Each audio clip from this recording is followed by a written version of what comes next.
Hello everyone, तर आज मी तुम्हाला दाखवणार आहे मेसी पोनीटेल हेअरस्टाईल। ही हेअरस्टाईल 10 ते 15 मिनिटात होणारी आहे।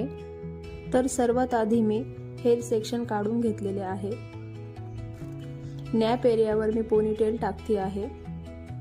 पोनीटेल टाकताना कधी पण फिटिंग मध्ये टाकायची आहे, कारण आपली सर्व हेअरस्टाईल त्यावरच असणार आहे। 2 रबर घेऊन त्यामध्ये बॉब पिन टाकून तुम्ही फिट मध्ये ती पॅक करायची आहे। त्यानंतर आपण त्या पोनीटेल जी टाकलेली आहे त्यावर आपण कर्ल्स करणार आहोत।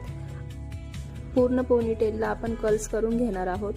तुमच्याकडे जर टाइम कमी असेल तर तुम्ही स्प्रे न करता फटाफट तुम्हाला कर्ल्स करून ते सोडून द्यायचे आहे। फक्त त्याला ओपन करून थोडी बॅक कोमिंग करून त्याचं थोडं व्हॉल्यूम वाढवायचं आहे। त्यानंतर आपण यावर यूज करणार आहे हेअर एक्सटेन्शन।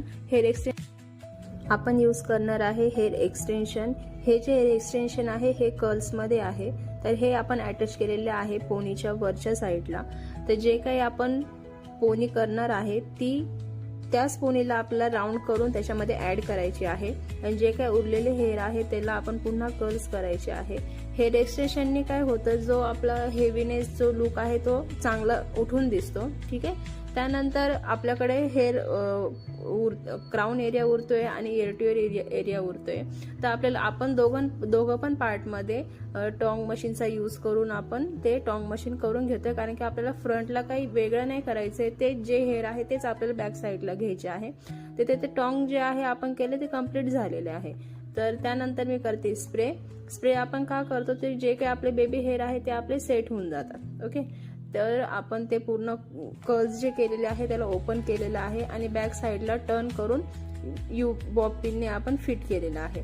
तर त्याचा लुक असा थोडा मेसी टाइप येतो। मला थोडं मेसी हवं होतं, म्हणून मी जे कर्ल्स केलेले होते त्यांना पूर्ण ओपन करून टर्निंग करून बॉब पिनने मी फिट करून टाकलेले।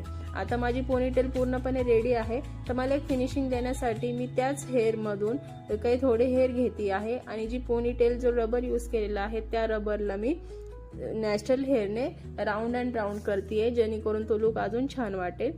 त्यानंतर मी त्याला डेकोरेट होण्यासाठी छोटे छोटे पर्ल लावलेले आहेत। तर हा आहे फायनल लुक।